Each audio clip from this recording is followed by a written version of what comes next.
ياسين والقرآن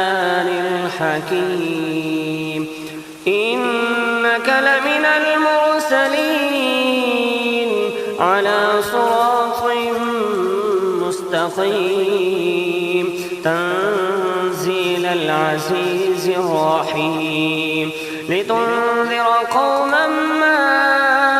أنذر آباؤهم فهم غافلون لقد حق القول على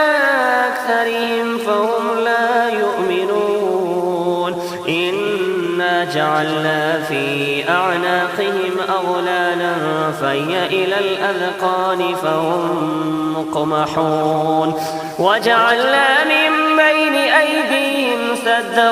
ومن خلفهم سدا فأغشيناهم فهم لا يبصرون سواء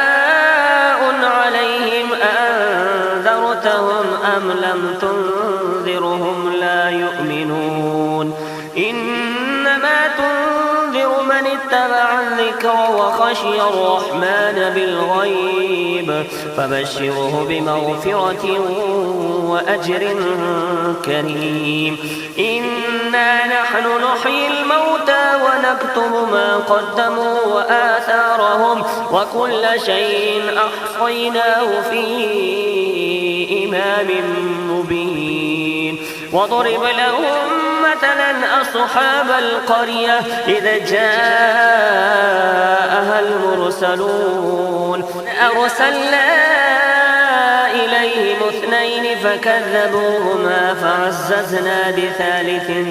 فقالوا إنا إليكم مرسلون قالوا ما أنتم إلا بشر مثلنا وما